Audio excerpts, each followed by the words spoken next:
charitable organizations, or the corporates can solve alone.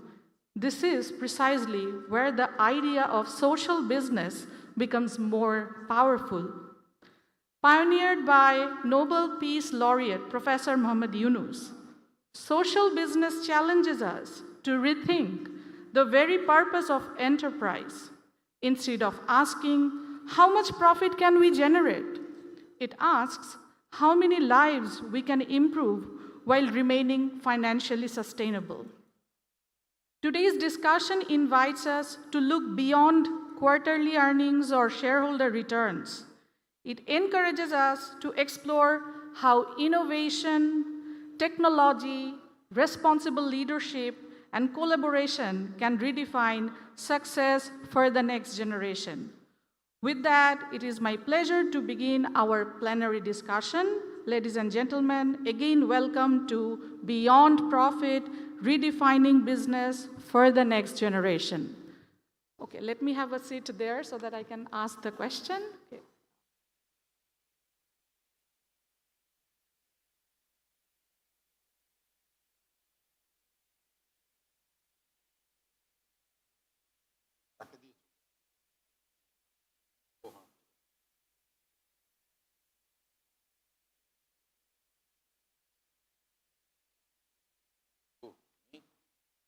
Anybody, we have this one after one starting. We have time.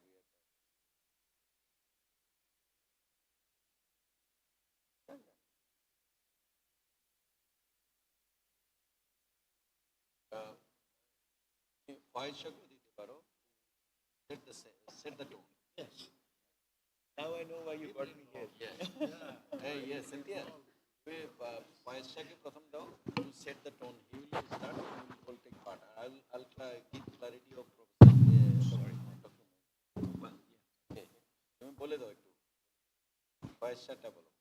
Okay. Okay, so we are starting our question answer session with the panelists. I would like to start with Professor Faiz H. Shah, Executive Director, Yunus Center, Asian Institute of Technology, AIT, Thailand. Sir, you have been working over 35 years across several Asian countries promoting social business. You even co-directed the Professional Masters in ESG and the Yunus Masters program. So from your experience, what are the biggest misconceptions business still have about the concept of beyond profit or social business altogether? Thank you. Right. Well, thank you very much for this opportunity. And now I know why Professor Chaudhary wanted me to sit in the middle, that this is the hot seat. Well, thank you for the question, because it's there are two kinds.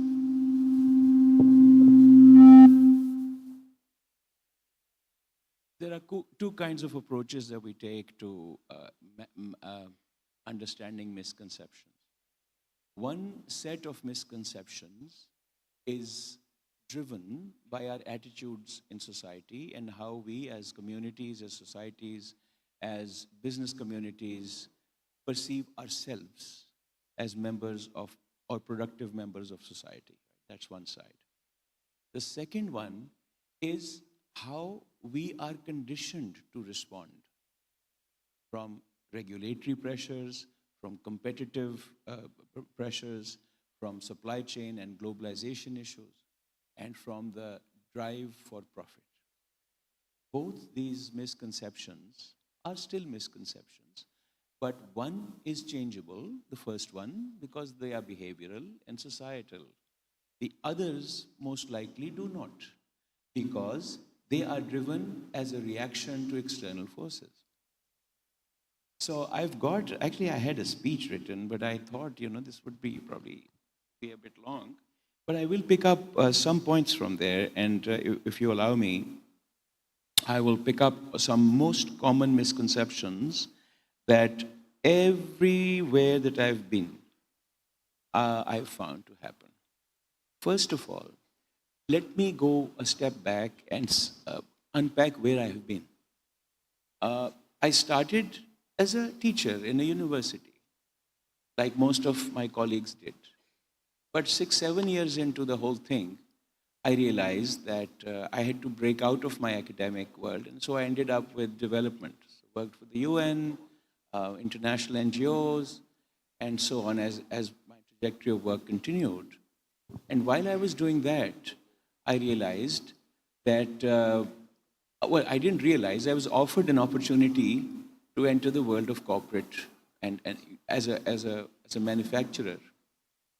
And from there, as the journey continued, I realized that what I had learned over 2 decades in grassroots projects, at policy level discussions, dealing with governments, and then finally working for a rather large outfit for some very major uh, corporate clients, I should come back to teaching.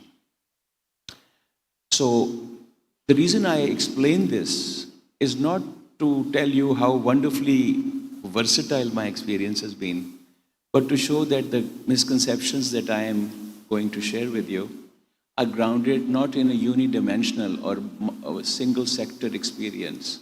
They come from a variety of vantage points.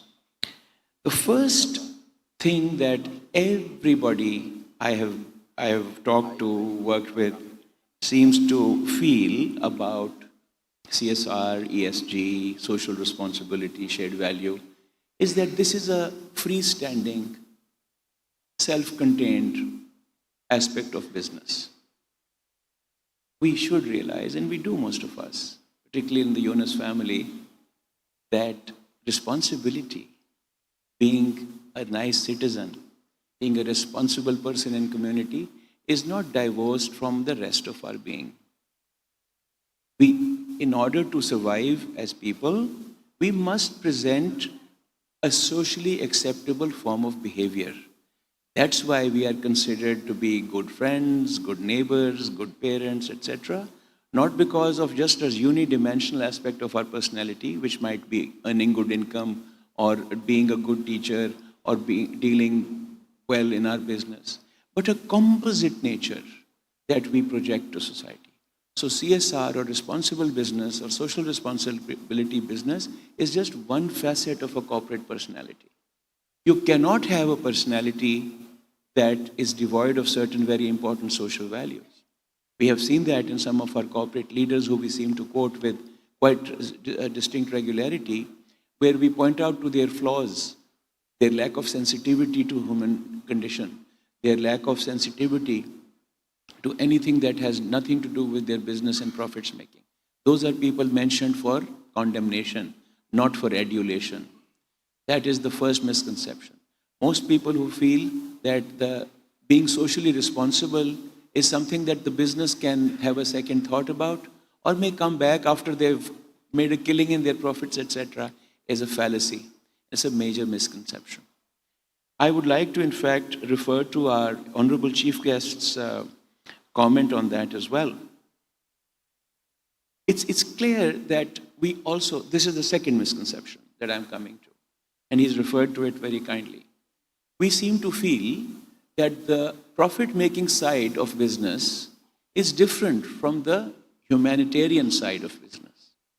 Those of us who understand stakeholder theory, those of us who understand the license, social license to operate, the frameworks of business society license, understand that businesses are good businesses only if they are good community citizens. Businesses do not outlast their reputation. And reputation takes years and years to build. And those reputations now, before it was reputation as being philanthropic, being profitable, being giving, and being inclusive in their business conduct. Now it has gone beyond to include the environment, transboundary issues, global value chains, reporting, governance, long-term stewardship, how they treat their workers, how they treat women in particular, how they create opportunities for those who are not directly working for the organization, but are around it. So the core concept has still remained the same. The reputational asset building has still remained the same, but its dimensions have increased tremendously. So one misconception, the second misconception is that as long as we are making profits, we're good to go. And one of those very famous, very well-published books is um, about uh, being profitable by doing good. And Simon Zatic has written a lot about responsible competitiveness and the ways in which business must build its reputational assets to become part of society and a value-added asset to society. These two misconceptions have spawned certain other misconceptions, and there's a long list. But the last one is that being responsible is an add-on, or what Simon Zatic calls a bolt-on solution to corporate effectiveness. Bolt-on doesn't work. Corporate responsibility has to be built in. So there has been a whole dialogue and a lot of literature written on bolt-on approaches and built-in approaches. The common bolt-on approach is hiring a consulting firm to write your CSR strategy, hiring another outfit to track your metrics, hiring another consultant to write your report, and then you say, wow, people love us. That is shifting now because in the age of information and very rapid information change, in the age of stakeholder activism, in the age of very clear demarcation between business and society, and the roles that each of them owe each other, this kind of approach is short-lived and it is strategically very short-sighted. Companies that have been investing in re-engineering their DNA to be social actors will survive, outlast, and outperform companies. There is ample, I mean, this is, maybe if this were an academic conversation, I would probably throw in a few fancy research elements also. But just to the third big misconception and the final one is that it's not a bolt-on solution. All these three misconceptions are foundational and behavioral, you notice. This is how we see ourselves and this is how we want to be. This behavioral conditioning has to transform. Now our aware communities, customers, consumers, value chain partners are not looking at us as simply transactors of business transactions. They are looking at us as contributors to sustainability of a very fraught social and environmental context. So this is my last point for you, gentlemen, ladies. Our students must understand this very early on. And I know that within the context of what Professor Yunus has demonstrated, that reputation is integral to business, that values drive business success, that at the same time, you can earn money and be philanthropic without having to wait one for the other. This has now been demonstrated. So all these behavioral misconceptions can be changed by demonstrated example. So folks, those of us who are in faculty, who are teaching, and all of you young people who are aspiring to be the business leaders of tomorrow, business tools are important. Solid foundations are important. We need to teach you those. But this misconception, this misgrounding of our behavioral self-view must change dramatically. That we are good if we are good. We cannot look good. Good business is business that does good, not what looks good. So the optics of business are shifting. You will notice that Elon Musk was mentioned. He's, for me as a businessman, amazing, brilliant strategist and transformational disruptor. But he's more condemned than he's exalted for some of the things he said. Steve Jobs is another one. Most of these guys who have scintillated in their business success, 2 generations of business students, are actually now being not regarded as role models.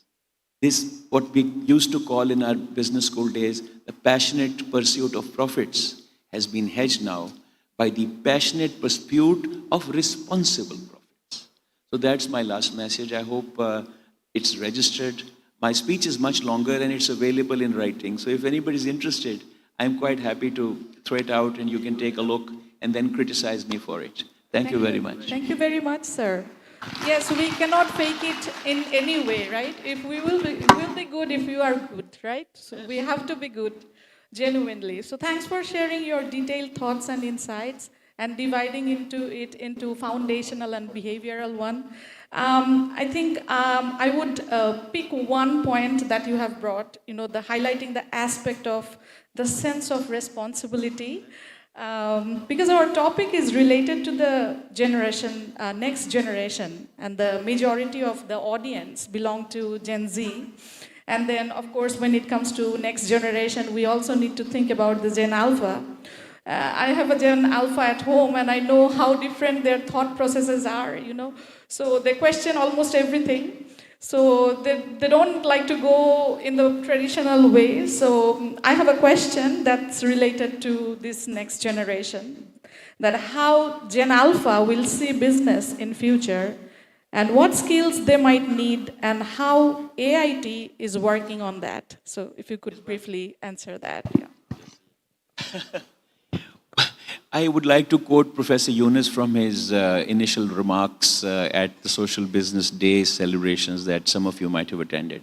He said, talking to my generation about Gen Z is like asking a caveman how to do, how to turn on a VCR. So I'm really very compromised as I speak there. So shall we have that question again, if you don't mind? I'd like you to hear the question. Yeah.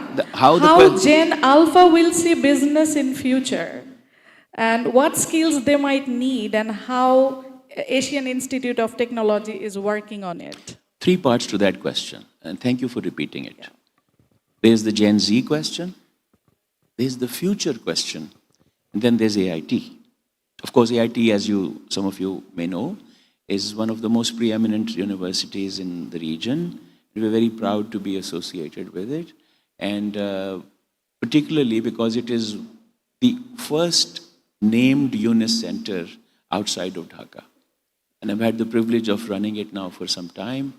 So our association with Professor Yunus's thinking and AIT's own prowess in engineering and technology, in IT and information sciences, management, environment, gender is quite well recognized. So this very, very dangerous question for a guy who's going to be 70 very soon. But at the same time, Gen Z has 2 sets of needs. One set is their normal human needs. You and I, my generation, our parents' generation, have always had a basic set of actualization needs. Having a good income, having a secure life, having a loving family, having trusted friends, having a place to stay and remain secure, have adequate resources which they can save and buy basically luxuries of life when they have to, right? This Gen Z or not Gen Z will never change. These are built into our survival DNA as human beings. But the way they are manifested has transformed. My satisfaction, my definition or my generation's definition of success or satisfaction or actualization may or may not match a Gen Zer's definition of the same thing. Whereas my generation looked for stability and long-term careers, a Gen Zer would look for satisfaction in another way, maybe through short cycle, maybe through self-employment, maybe through work that sustains them for a lifetime, but doesn't have to follow a contracted job offer. Satisfaction may be the same. It's designed to create economic viability and lifelong stability, but the modalities have shifted because there are no permanent jobs anymore. Exactly. Because success cycles are very short, because the way financial markets reward people's work has transformed, because going to work is no longer necessary to produce value. All that has changed. So we need to recognize in the first aspect that although the needs may not have changed, and they will not change as long as we are a human race, the modalities of achieving those have changed. If we do not align our learning models with the way our Gen Zers wish to learn, universities will rapidly become redundant. They will never be obsolete, by the way, because some of our universities will continue to innovate as quickly, and they are, as quickly as our generations arise. but some of them will find themselves without purpose. So that's one thing. The second side about Gen Zers and their future is that, like never before, Gen Z is able to create their own future. My generation was not able to create their own future. We created disasters, of course, because of very short-term financial, economic, and environmental thinking. So a lot of the nonsense that you see going around, economic fragility, social unrest, disruptions in technology, are not the result of good future planning. They are actually a result of bad future planning. So our generation was significantly or characteristically incapable of planning a future for ourselves. And you see the result. So if you're asking me, I'm really ashamed to be getting asked this question. But our next generation has the ability to not only predict their, shape their future, they are able to predict their future. Why? Because the responsible use of technology, particularly artificial intelligence, the responsible use of the dynamics on information exchange, the responsible use of the ethics of value creation, these are the things that we are already, we understand can be augmented by billions and billions of documents and resources. In fact, you can experiment on this now. Write the same question that this session asks you into any search engine that you're sitting on at the moment, and you'll get a speech better than mine. Why? Because they're able to trawl through so much information, so much projection trend information that an average professor will take a couple of hours to pull that together, if not more. So our next generation is actually capable of creating language models, graphic models, thinking models, artificial intelligence, layers and layers of knowledge sifting to actually predict very accurately what will happen if they do what. Build causality and correlations in much better form. So we need to equip them for that, using the power of information, the power of technology. So long answer to a very important question, what AIT can do. Well, I don't run AIT, the board does, but I hope they will continue to listen to us as we remoderate some of our courses. AIT has already created a lot of smart classes, flexible degrees. You don't have to leave home to get a master's degree anymore at AIT. The rigor is the same, the requirements are the same, in fact higher in some cases, but the modalities have shifted. My own two masters, the UNIS Masters in Social Business and Entrepreneurship and the Professional Masters in ESG Management, are both completely flexible.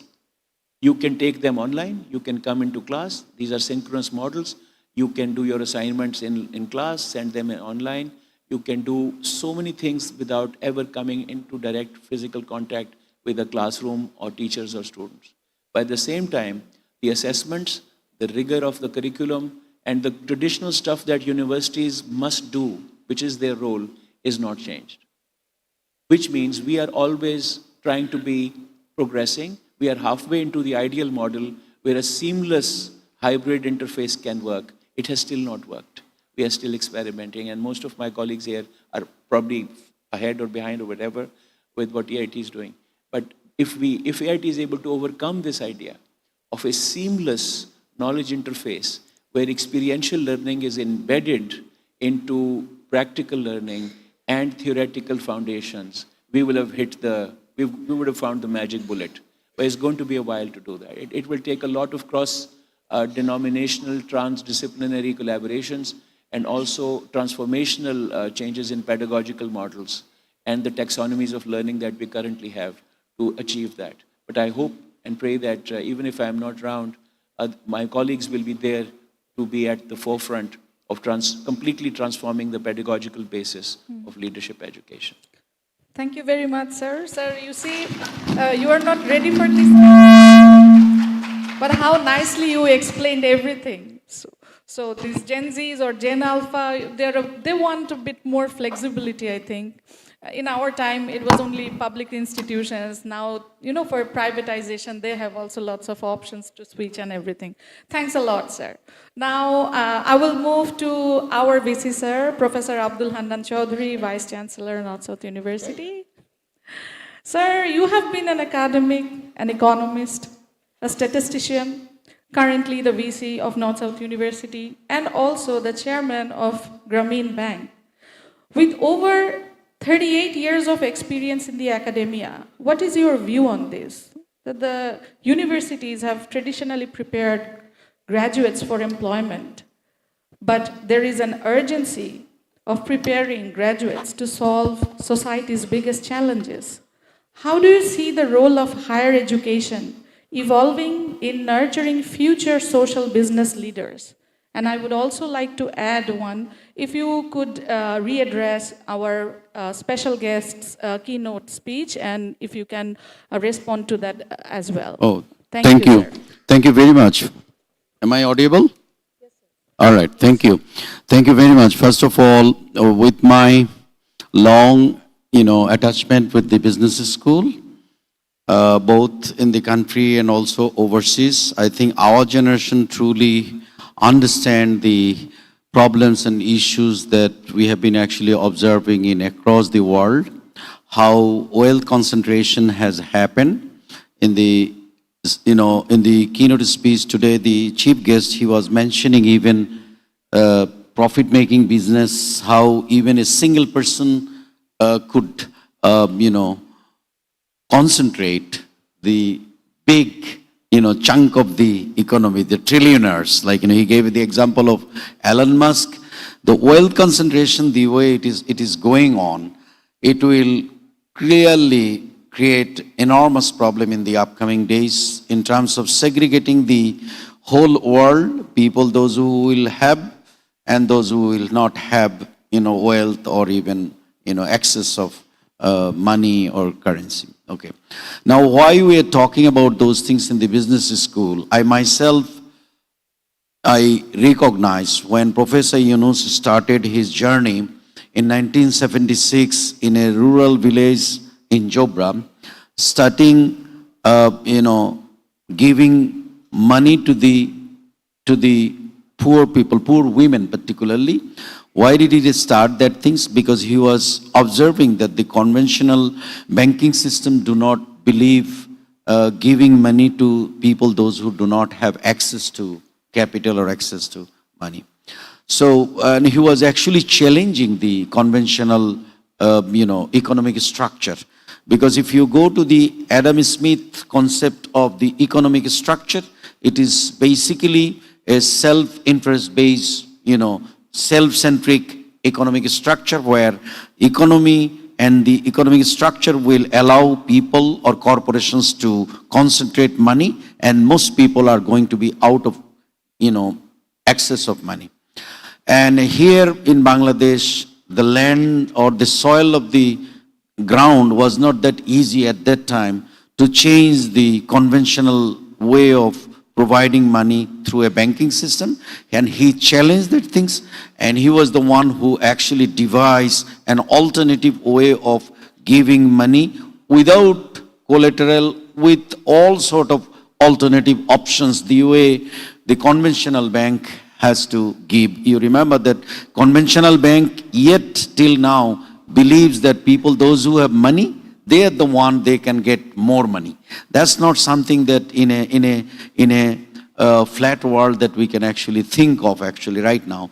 So being in business school, faculty members, I have been always also questioning myself that, well, are we going to teach all the time to the student body that we are targeting, that they are going to be focused on only maximizing profit, and wealth concentration is going to be happening through that process, and on the other hand, a big group of people are going to be deprived of getting money or access of doing all things.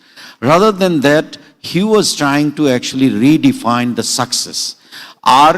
As being a human being, are we going to count that things just because we have money and the success is going to be measured on the basis of, the accumulated wealth or something? And that's why the question has come to actually redefining the success stories actually. Human beings are not actually there only for counting them how much money they have gained. Rather, they have other purpose also to do in this planet Earth while they are there. So what can we do? actually. He was actually talking about also, we all know that those who are now teachers, those who are in the university, huge crisis of the job opportunity is going to come in the upcoming future. That's for sure. So where do we have to, we have to take our future graduates? We are trying to say that, well, rather than looking for job, you are actually, you try to become a problem solver. So in order to solve a problem through a business design, you try to make yourself as an entrepreneur or a business entity who can actually ensure your own job, and at the same time you can also provide jobs for other people.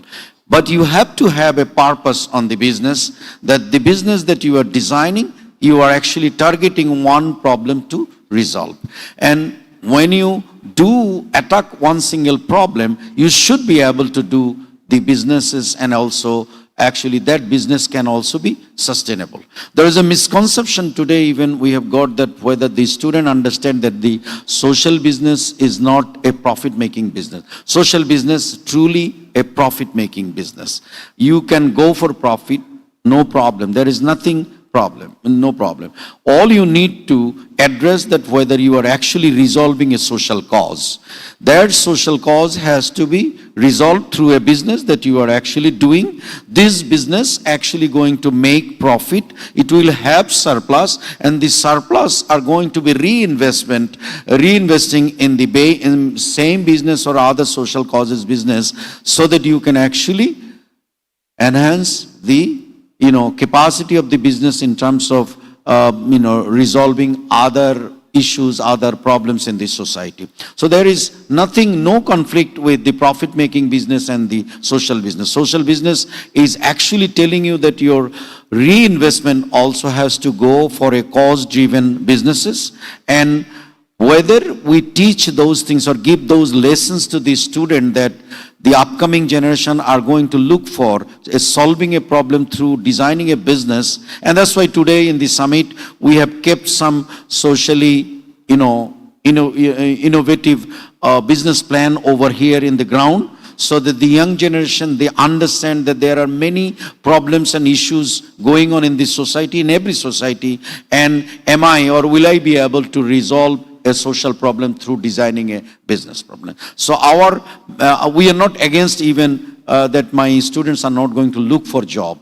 The question is, the world that we are entering due to the penetration of technology, the convergence of technology, are we going to get that many jobs for the future generation of the graduates?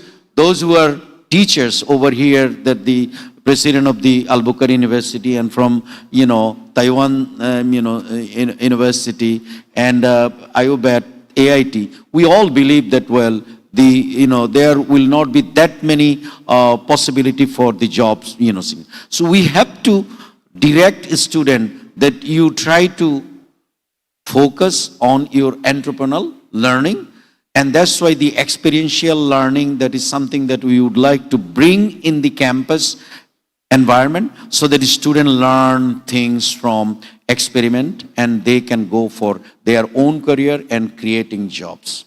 What was your second question, I think? Sir, if you could shed some light on the keynote speaker's speech, so some points that he mentioned.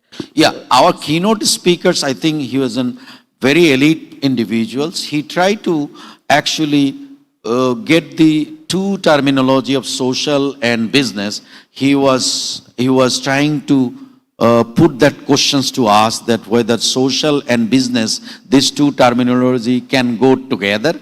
Because when we say business, there is a selfish thing that we are going to optimize or get for benefiting yourself or benefiting the company or organization that you are for. But when we say social business, we are always trying to relate that business has to address a social problem, and because we have many problems in our surroundings, and every business we do, we are going to target to resolve one problem. And everything else you do conventional way. That business is going to make profit, That business is going to give salary to the employees to the standard market price. That business is going to reinvest their profit for enhancing their capabilities, in the same domain or other social causes. If human beings become a societal element rather than business student, the way they learn ROI, the return of investment, they are going to learn social return of investment. Whether they have that mindset that, social impact is also a value that we are going to count in terms of the contribution in the society and also. So we are not always there for profit seeking. We are rather, always promoting that, well, other than profit seeking, you have also other agenda to address the social impact part. That impact is also very important for human beings to think about. Exactly. Thank you, sir. Sir, I think some of us are conditioned to think in this way that if it's a social business, it cannot make any profit, something like that. No, So that's what actually, exactly. that's what was today Yeah. the keynote speeches has raised few questions that, well, whether social business means zero profit or minimizing profit. That's not the thing.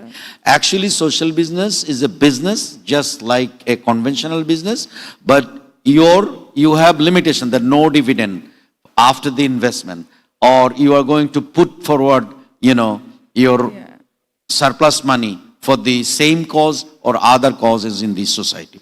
So sir gave an example of the Danone, fortified yogurt. When Danone came in Bangladesh, they were actually trying to do a business in our country.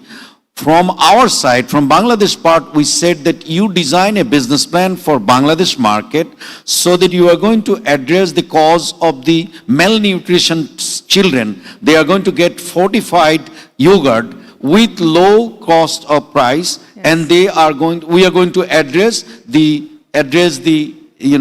nutrition, nutrients taken by the children that are important for us. So the impact part is not only profit making, impact part is also going to count whether the children's or the human beings, those who are taking those fortified yogurt, that truly helps them. And there is a study actually done by HEC Paris actually. They have done a study in Bangladesh. The young kids, those who have got the malnutrition, problem, and those who got the yogurt and those who did not get the yogurt, that actually given two vital output. One is their eye visions for the children. The other one is height growth. So that's an impact in the society. You did a business which is actually resolving a problem in the society. Are we actually counting that value addition in our assessment rather than only saying that last year we profit that amount, this year we profit that amount, and we are going in the direction. It's just nothing but accumulating wealth. And it is very important for us to think about what are the problems that actually in our community. Can we or will we be able to resolve those problems? And that's why we want to engage young youths, because this is very important for them, that in our society, in our community, there are enormous problems exist. Do they or can they or will they be able to design a business that will truly target to resolve that problems existing in the society? Thank you. Yes, sir. Identifying the social problems at the beginning, so that should be the starting. Okay, thank you very much, sir. Now we would move to Professor Abdur Rob, sir, Vice Chancellor, International University of Business, Agriculture and Technology, IUBAT. Sir, you have a long career teaching in IBA, Dhaka University as well, more than 33 years, and you have been the director there for over 3 years as well. So my question to you is, agriculture remains the livelihood of millions across developing countries.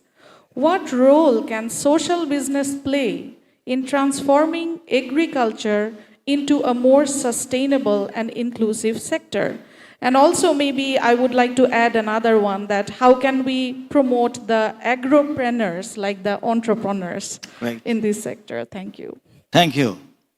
Well, my exposure to agriculture actually started when I was a kid, would be visiting rural areas, look at the farmers, look at the farming and other things. Although most of the time I spend my time in the small town.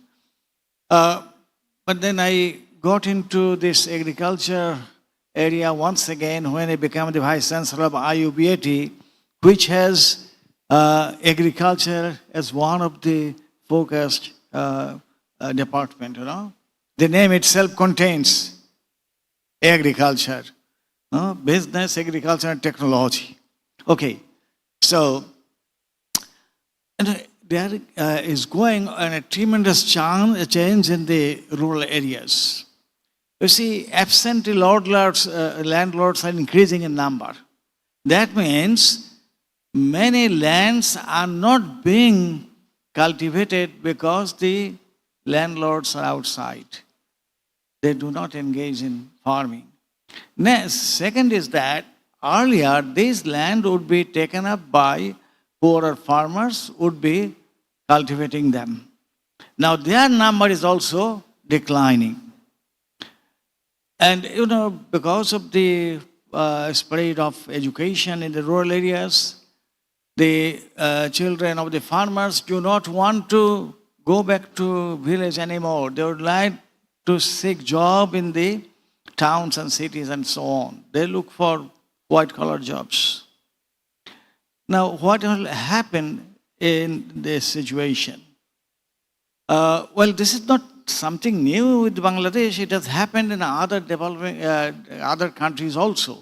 There was a transition period when the farmers migrated to urban areas, and there was a need for, say, taking up the agriculture, and there lies the great opportunity for the social business entrepreneurs. You could look at the opportunity this way. It is certainly has to be a business. Surplus must be created, otherwise you won't be able to continue. And then this agricultural business has to be far more mechanized, far more technology driven, because you see, the cost must be kept low so that there could be surplus. And there are no techniques available which can greatly enhance not only productivity but also reduce cost. So the new generation, I would say Gen Z or Alpha, they have a great opportunity if they would like to, say, work. I will not say work all the time. You know, these days there are alternative ways of, say, managing business. So this is one opportunity, but then the support that the agriculture needs, the farmer needs, are also growing. Say, for example, I'm giving an example that nowadays small harvester, tillers, etc. are being used. And some young men, they took up the project. Okay, they would buy small tractors, harvesters, and so on, would rent them out because a single farmer is not able to afford them. So they had set up a business. This is one example where there are multiple of opportunities. You know, say with drone technology, agriculture has moved to a much higher level of technology-driven one. So the drones can measure the nutrient requirements of the field or water requirement or, for example, pest control and so on. So we have many graduates in IT and so on. They can experiment, they can set up a business and help the farmers. It will be social problem solving. At the same time, they will be able to earn good amount. But remember, the purpose is to help farmers solve the problem. Exactly. So you now see that there are many entrepreneurs in the rural areas who are engaged in fish farming, fruit farming, and many other specialized activities of farming. Yes. So other than technology, what I would say that rural people have also a number of other social problems. Health, for example. Okay? Yeah. Malnutrition. There are entertainment. Yes. And so housing also has become a problem now. You know? And we are losing a lot of land because the size of the family is increasing and they're spreading to take up the arable land. So the land shortage is also taking place. But then would you say that only the agriculture students should go into it? Not necessarily. Business student, IT students, and anyone with a background of, say, some background in IT and also some background in business can try. So anyone So- can become an Yes, agripreneur. entrepreneur, yes. Yeah, Now, an really, experiment. here's an example. Two of my English graduates, okay, they passed BA in English, and at one stage, they had been telling they are engaged in business. And I said, you are English graduates, so why are you there? You are supposed to be in college, teaching or school and so on. But they said that, well, there is an opportunity. Yes. I'm not foregoing my English literature. I'm not foregoing my love for English language itself. Yeah, but I can explore. But I yeah. can still work in rural areas. And if you say this English language itself could be a social business in rural areas. You see, increasingly we are emphasizing English as a medium of education. So plenty of opportunities are there. Yes, sir. We have to explore. And I'm not sure if Yunus Center can help, identifying some business opportunities in the rural areas, social business opportunities in rural areas. Definitely. Thank you, sir. thank you. Thank Thank you you. for your insight. I am being told that we are in a time pressure, so Okay. I have So, to be a bit brief. All right. I'll move I'll to pass it on. Dr. Chien Wan Shen now. yes, please. Associate Dean, National Central University, Taiwan. So, sir, you are also in charge of the Asian Institute of Impact Management, Measurement and Management, and the Yunus Social Business Center at the university, where you promote research and collaboration. So, my question to you is related to obviously Taiwan.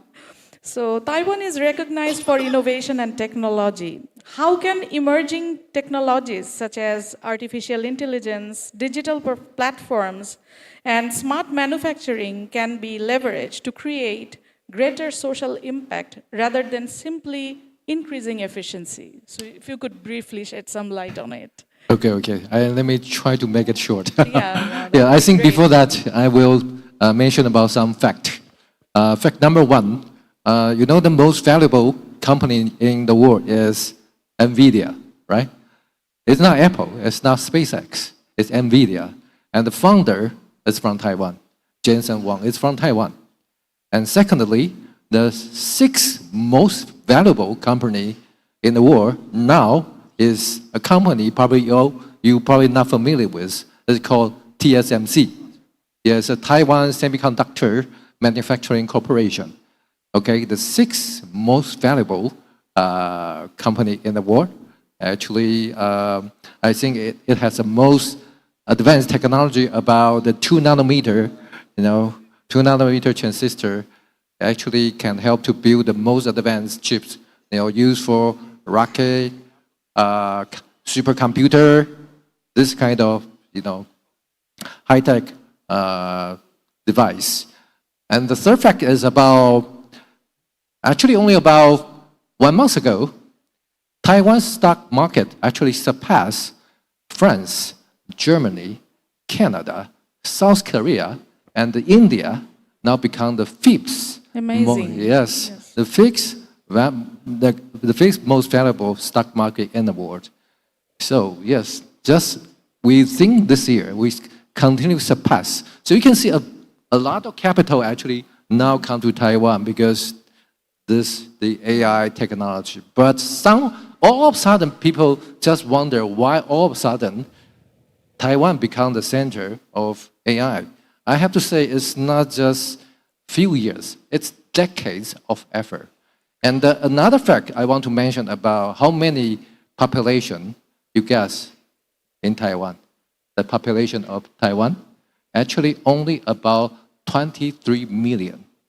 It's about the size of Dhaka city.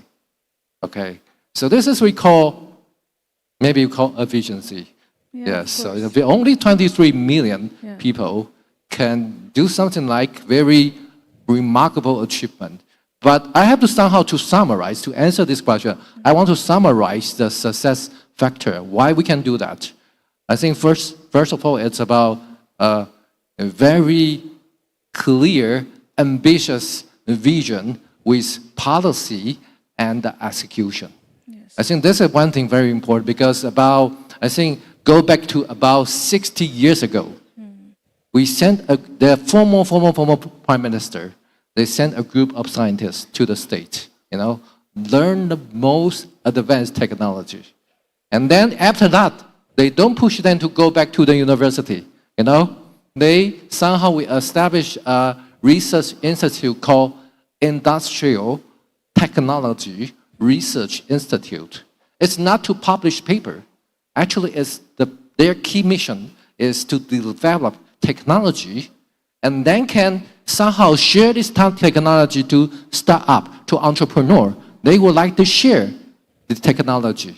Okay, it's not closed door. Share the technology with startup, with entrepreneur, and even the researcher, they can also become entrepreneurs as well. Why not? Okay, so this is, I think, the key. So back to already 60 years ago, we already have this kind of, this is policy and also vision, because Taiwan also, very small island. We don't have resource at all, actually. The only thing we have is people. How to make the best of our people, to somehow do something actually our strengths. So we somehow train the best engineers, and we somehow put our capital all in some field actually we have strengths with. Okay, so this is the first thing I think very important: vision, policy, and also execution. Okay, and secondly, I think very important is about you need to do that with the ecosystem. Actually, Taiwan cannot do that if we only have one TSMC. We need to have a whole ecosystem from the upstream, midstream, downstream. The whole ecosystem, they somehow support each other, fight together, right? And after decades of effort, somehow we can build the best supply chain, best supply chain of electronic, best supply chain of the most advanced technology in Taiwan. So this also applies to social problem. Social problem, from my personal perspective, even difficult, even challenging than building semiconductor, I think, or advanced chips. So if we don't have this kind of, I think our Taiwan's experience maybe can also apply to, if we want to achieve the social impact, we should also have a very clear vision, policy, execution, like Professor Yunus has, right? And also, one thing very important, we have to do it together. Not only one university can do that. We have to do it together like a team, right? And we can somehow share our strengths to solve the social problem. Yeah, so this is how, so for me, actually, technology is just an enabler. It's not to say, oh, you apply the technology, you can solve anything. For example, a few years ago, when blockchain available, I saw many companies say they use blockchain to solve social problem. And a few years later, actually, this company already disappeared because they just simply somehow want to use technology as a marketing term. But for me, technology is just an enabler. It's not this. Yes. Yeah, it's not a solution. Solution depends on the things I just mentioned. Yes. Exactly. Yes. Thank you so much. Yes. There are lots of good tips. We have to have a vision and then also the ecosystem. So you highlighted all the important parts. Thank you so much. So with that, I will move to our very own Dean, Professor A.K.M. Warisul Karim, Dean School of Business and Economics, North-South University. So since I'm asked to keep it short, so I'll just mention one thing that in one event, I got to know that you have taught in almost 4 different continents by now. So with that vast experience, my question to you is, or would be, what are the main reasons, in your view, many corporations fail to effectively serve the poor and those at the bottom of pyramid? How can commercially successful companies integrate social business models into their strategies to generate both economic value and a positive social impact? Thank you, sir. Thank you, Cynthia. It is really a tough act to follow the 4 speakers that spoke before me. I think, although the time is short, but the question is very important. The corporations over the last 6-7 decades, since the 1930s, I would say, they have focused on building value, initially profit, but then moved from profit to wealth. But even that wealth was measured in terms of stockholder wealth. I think that's a very narrow definition. Yes. And economists, sociologists, politicians, even theologians, I would say, they go further. So when you, like, in one 1953 article, Milton Friedman said that the best way to create corporate social responsibility is to make money for your shareholders. So he meant that to be profitable, and it is not easy to be profitable because in the US and in most liberal societies, competition was open. So even if you are at the beginning, you are very profitable, like our Grameen phone, for example. But when competition is opened up, then that profit will disappear, or if not disappear, but it will tend to moderate. So in a competitive corporate world, it is then becomes secondary that your primary profit will not be measured, or your success will not be measured by your primary profit.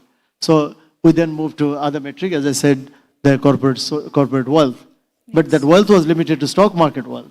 So if the stock prices went up, then you are more wealthy, like Elon Musk is now the #1 wealthy person in the world, not because he has the most money or most cash in hand, but because his total shareholding, his total stock ownership of all these companies. So whenever, say, if SpaceX goes up by 6%, or as soon as SpaceX went public, suddenly he became a trillionaire. But the downside of that is that when the stock market crashes, or stock market is not the only measure of global wealth or social wealth. So I think we can introduce, or the corporations would do best if they introduce what we saw in economics called social cost benefit analysis, SCBA. So you measure social costs, not just the business cost, not just the cost to the corporation, or not just the cost to the shareholders, but cost to the greater society. Like I remember reading an article titled Public Cost of Private Corporations. Like we have, say, a private university here, but there could be cost to other parts of Bosundhara, to other parts of Purvachal. So or in some other districts. Even beyond, but same way, the benefits could also spread all over the world. So North-South could be in Bosundhara, but the benefits could go all the way to, say, Cox's Bazar or other places. So I think that social cost benefit analysis could be a useful tool in empowering corporations to measure their success.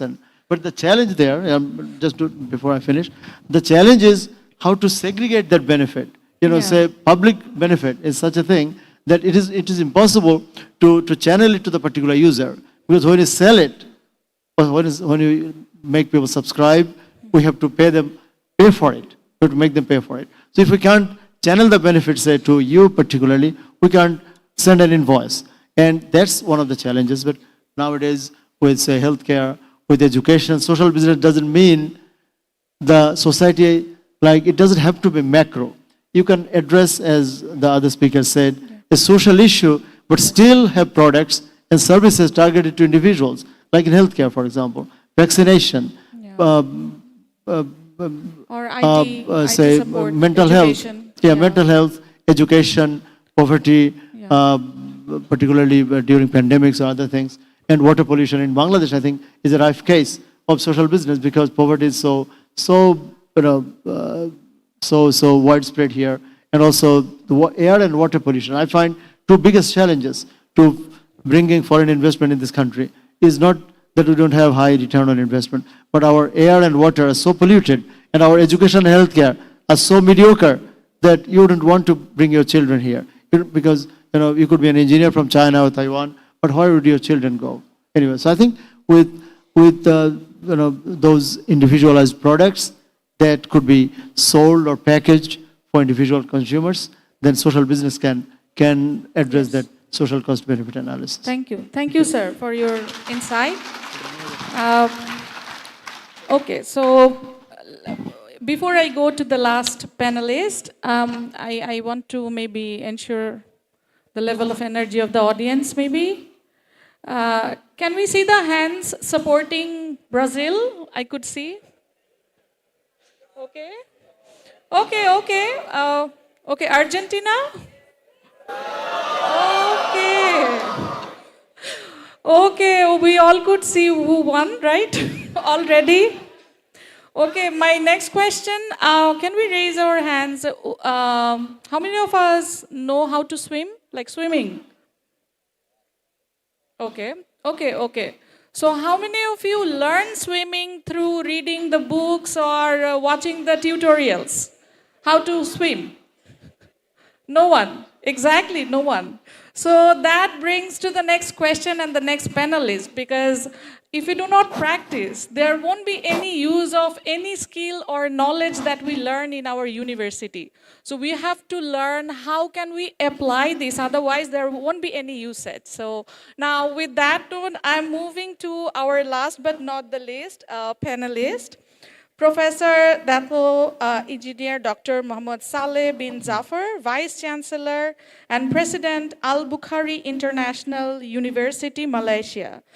Sir, I was listening to you in the Yunus Center yesterday as well, and how you were actually talking about knowledge, skill, and changing attitude, and that's why I brought this question. And whatever your university does, be it a course or any other activity, everything is aligned with social business. So my question, so there exist so many global challenges, climate change, inequality, food security. So how important is international collaboration in scaling social business solution? How important it is, and how your university model can help other universities to follow this. So if you could briefly give us some tips on that. Bismillahirrahmanirrahim. Thank you very much for having this opportunity to speak. And we are always very happy to come home to Bangladesh because this is the home of social business. And I wish to really congratulate North-South University and the whole community of social business in Bangladesh to promote these ideas and the visions of the world of 3 zeros. And this is the home. Just like coming home. Right? Thank you. We are humble. Why international collaboration is very important. I think it's quite obvious that many of the issues addressed by social business are actually global issues. Climate issues, food shortage, poverty, unemployment. These are, everywhere you go, is all the same. And therefore, and it is actually very important because then we do not find the solution in isolations. And the fact that we should actually move into collaboration will accelerate, knowledge sharing, accelerate learning and finding the solutions to the local problem that each one of us have in our respective countries. Al-Bukhari International University is a little bit unique. We have students from over 64 countries, and the students come from marginalized communities. Obviously, they are 100% funded. They don't have to pay fees. They get free accommodations, and they get monthly allowances for their cost of living throughout their studies in Malaysia. And I have two reasons why I mentioned this. Reason number one is that this is only made possible by a person who make business very, very profitable, very, very successful. And the fact that he was, he makes a lot of profit and he is very successful, he can then do this funding and building, contribute. And I'm just calling to all the future leaders and future businesses here, try to be as rich as possible, but always be reminded. I think Professor Yunus explained this in the SBD.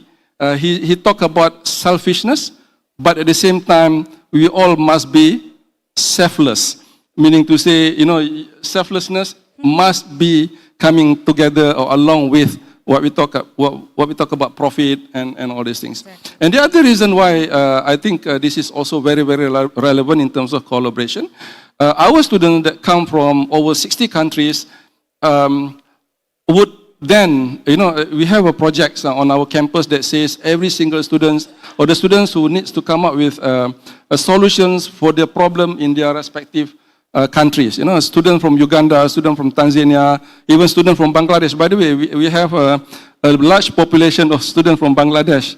I think Bangladesh from like top 5 student population at Al-Bukhari International University. But for some reason, most of them are actually doing computer science. Okay. And this collaboration, when we talk about addressing the 3 zeros, we really want the local partners in respective countries to actually host our students when they start to implement their projects in their respective countries. And today we are very happy to say that we are going to sign a collaboration of MOU with North-South University. Yeah. And you already gave the good news, yeah. And this is probably the beginning. You will probably see a lot of students from North-South University to come across Al-Bukhari International University, and likewise students from Al-Bukhari International University, academic staff from Al-Bukhari International University will come across this. And we look forward for a very productive collaboration, inshallah, in the future. So collaboration can accelerate innovation. And one thing that I also noticed, the title of the summit is actually Innovation Summit. And in a normal innovation agenda, we always talk about intellectual properties. Yes. We always talk about protections of what copyright, Yeah. And for all patents, yeah, exactly patents, and for all we know, the ideas, the concept of microfinance is never patented, it's never protected.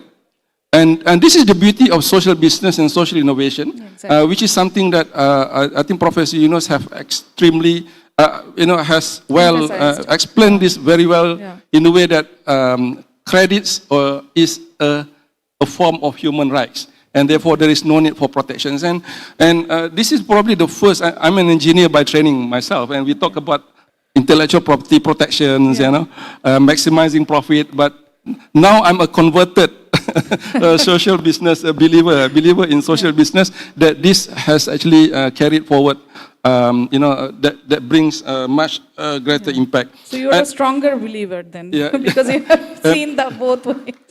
Yeah, and the whole university's operation is centered around social business. Every single student, regardless whether you are a computer science student, education students, or business student, finance, economic student, every student have got to go through the modules of social business. So this is something that we we want to promote. And just one thing that one last point that I think why international collaboration is very important, because you have seen that mass movement is very, very important. And the more people are buying into this idea, the more people getting into this bandwagon, the more powerful attractions that you would get to change the policies in respective countries. So you can actually drive. So I would like to actually invite and call for what I call as a zero, the movement, especially coming from the students, the movement coming from the 3-0 clubs that is actually expounded throughout the world. Every university would have this this movement, inshallah. So with that, I think I was trying to rush for my points, but I hope we all realize that this is the beginning of international collaboration. We will try to put our collaboration with over 64 countries where we have our students studying in our campus. Thank you very much. Thank you very much, sir.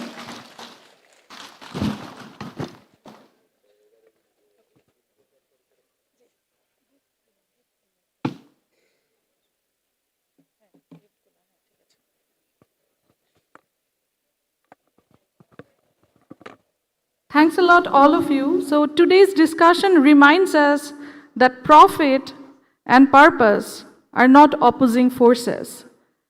Rather, when thoughtfully combined, they become powerful engines of sustainable development. The next generation will not simply inherit the economy we built today, they will redefine it. So thank you to our distinguished panelists and all of you. You have been such a great audience. So finally, for this particular part, I would like to invite our Honorable Vice Chancellor to present a token of appreciation to our distinguished panelists in recognition for their valuable time, insightful contributions, and participation in today's session. And also, we would like to take a picture with all of them as well.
Just a few announcements. So there is going to be 3 quick events.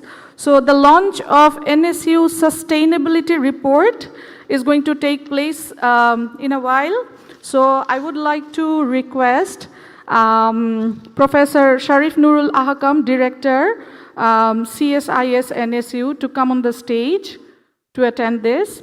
And also Professor Muhammad Nurun Nobi, Director, Center of Sustainability and Climate, North South University. Sorry, Prince Sultan University, Saudi Arabia.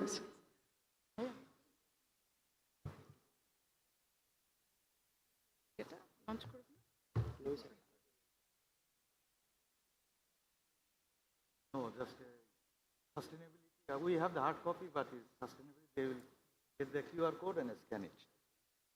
Assalamu alaikum. I think you all not hungry. It's just a QR code. Can you please show your iPhone, whatever the number, 16, 17, 14. Can you please raise your phone up? And can you please scan the QR code?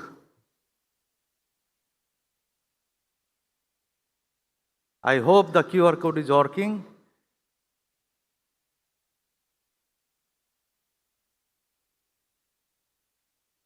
So first of all, I would like to thank the Honorable Vice Chancellor, Pro-VC Sir, the whole family of North-South, including Professor Akam Bhai, Shorna is here, the Societal Impact and Sustainability Center at North-South for bringing this report live.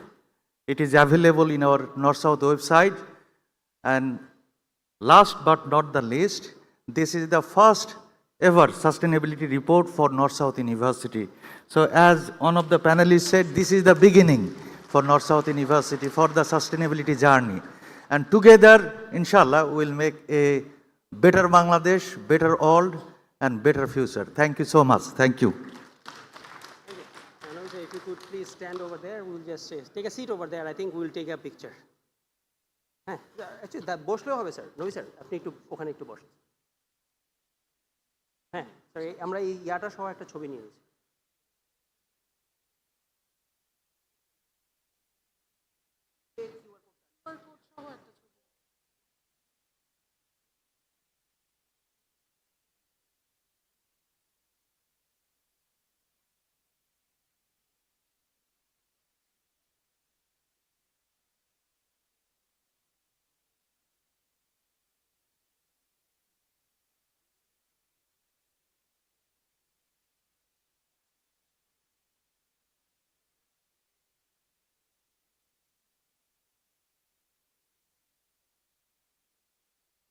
If all of us could look at the camera, we'll just take a quick the picture and move on. Thank you. Sorry. Thank you.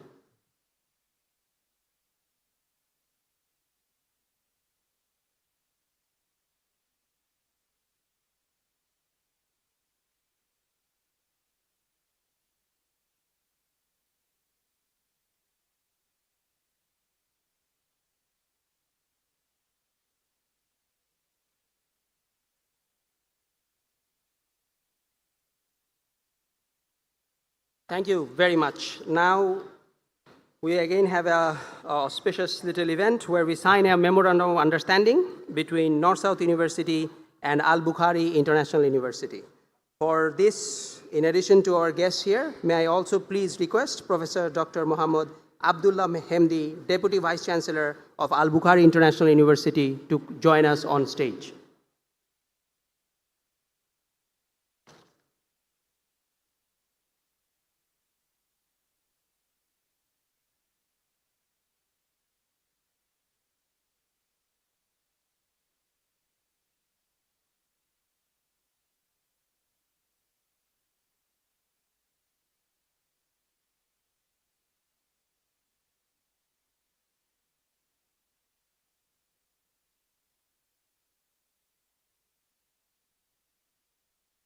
Thank you very much, everyone. We will finish the MOU shortly. After that, since you have been waiting for a long time, we have arranged a little bit of a cultural show for you, thanks to our own Sanskritik Sangathon. They will be on stage shortly with their performance that I'm sure all of you will like. We'll get to that very shortly. Thank you. Thank you very much from me as well.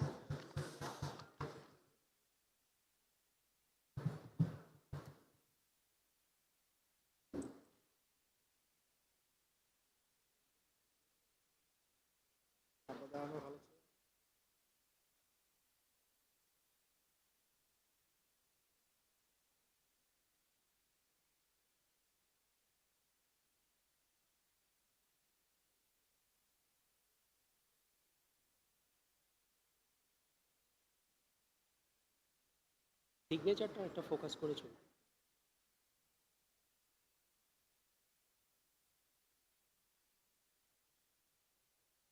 দিয়েছি।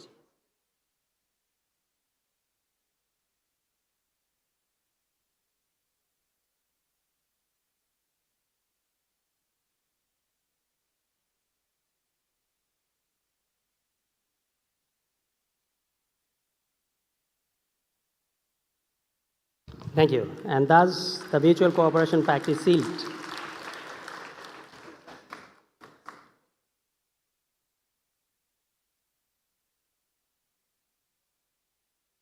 Thank you. Thank you very much.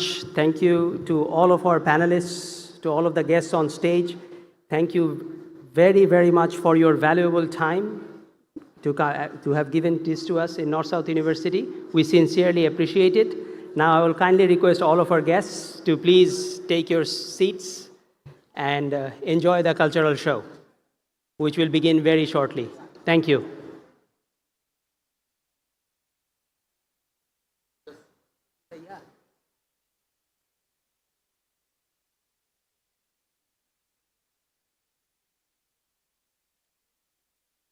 There will be a break shortly. There is a small cultural event.